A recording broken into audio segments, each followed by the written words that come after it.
Hey friends, welcome back. Not at my house today. Look where I'm at. I'm in our classroom. That's right. I had to come in for a little bit today. Yes, teachers are still coming every little bit. Not every day. We can't be here all the time either right now.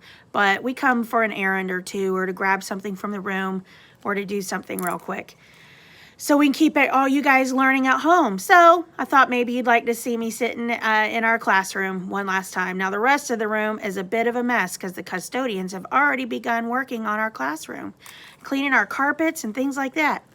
So I'm sitting at my desk. But we need to continue with chapter 12 today.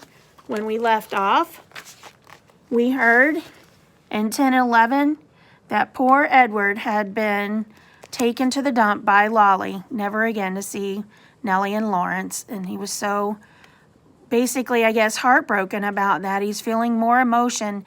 And he said as he was taken away from them, he said their name really quiet, Nellie and Lawrence. And we kind of see that as his way to give them one last mention, because he had truly grown to love them and life was sweet when he was with them. And then sadly, he spent the next 197 days in a big pile of trash at the dump. And he was so heartbroken to be there again. Now, we also heard that he thought a lot about Pellegrina and how she had told him she was disappointed in him. And I think that maybe we figured out why she was disappointed in him. Edward has figured it out. He's thought a whole lot, and he said he knew the answer to that question too. It was because he had not loved Abilene enough. He's starting to realize how he took love for granted. And now that he's understanding what love is, he really doesn't want to lose that again. He hates leaving the people that he cares about. And he even wishes that he could go back and fix things with Abilene, but he can't. So today we're going to pick up on chapter 12. A dog has just found Edward in the bottom of the dump. And here is the question I want you to think of. You're going to hear in today's chapter again how Edward has a sharp pain in his chest. Now, what is that sharp pain? Why is he feeling a sharp pain in his chest? I want you to be listening for that and tell me. And it's when Abilene's name is mentioned. Why do you think he's feeling a sharp pain in his chest? Let's dive into chapter 12 from our old classroom. Edward did not have much time to savor the light, for the dog suddenly appeared above him, dark and shaggy, blocking his view. Edward was pulled out of the garbage by his ears, dropped, and then picked up again, this time around the middle, and shaken back and forth with a great deal of ferocity. You know how dogs do. They get a hold of something. The little dog growled deep in its throat and then dropped Edward again and looked him in the eye. You know how dogs do that too. Edward stared back.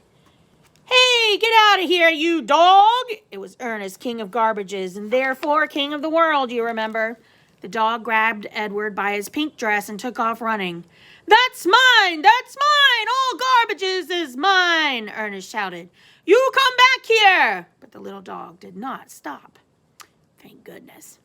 The sun was shining and Edward felt exhilarated.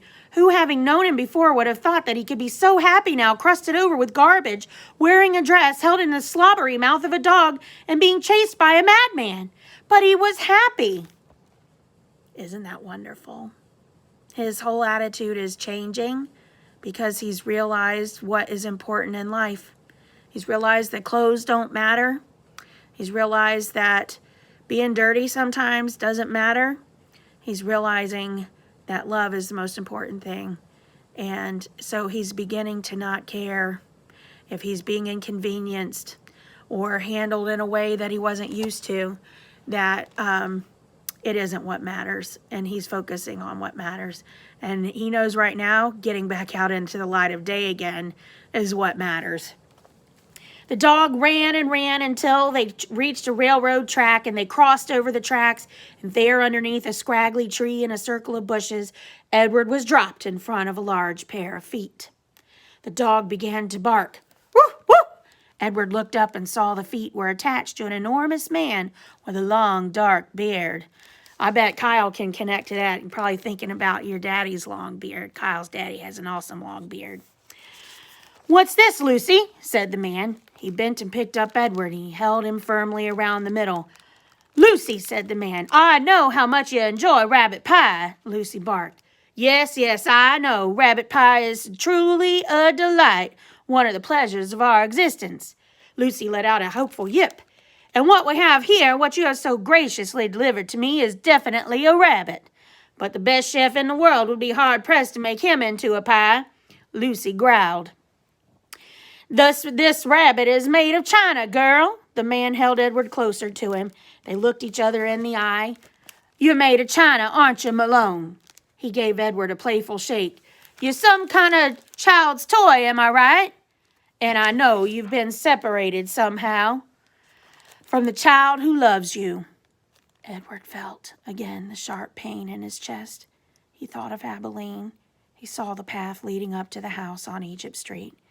He saw the dust descending and Abilene running toward him. Yes, Abilene had loved him. "So, Malone," said the man. He cleared his throat. "You are lost, that is my guess. Lucy and I are lost, too." At the sound of her name, Lucy let out another yip. "Perhaps," said the man, "you'd like to be lost with us? I have found it much more agreeable to be lost in the company of others. My name is Bull. Lucy, as you may have surmised, is my dog. Would you care to join us?" Bull waited for a moment, staring at Edward, and then with his hand still firmly around Edward's waist, the man reached one enormous finger up and touched Edward's head from behind. He pushed it so it looked as if Edward were nodding his head in agreement. "Look, Lucy, he's saying yes," said Bull. "Malone has agreed to travel with us. Isn't that swell?" Lucy danced around Bull's feet, wagging her tail and barking.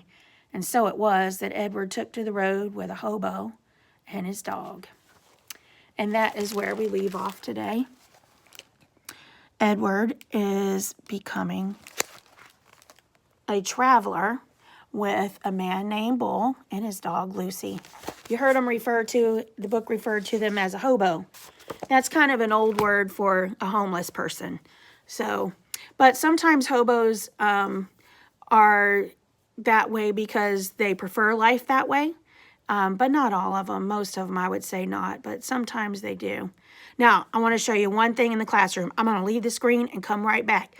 Don't go away. Be right back. Don't go away. Don't go away. I'm still coming. I'm getting it really quick. Don't go away. I'm coming back now. I'm coming back. Don't go away. All right. So, since I'm at school, I can get my Edward. Now, this isn't really Edward, but I found him one day at a yard sale, and he reminded me so much of the story of Edward that I've kept him ever since. And one year, some of my friends made him some clothes. Edward needs clothes now, doesn't he? Because he's been at the bottom of that dump for how long? And he had a dress on. So I wonder if anything will happen with that in our next chapter. We'll have to wait and find out. I'm going to take Edward home with me now, since we are reading about him. And don't forget, I want you to answer this question. Why did Edward have that sharp pain in his chest when he thought about Abilene? What do you think is causing him to feel that way?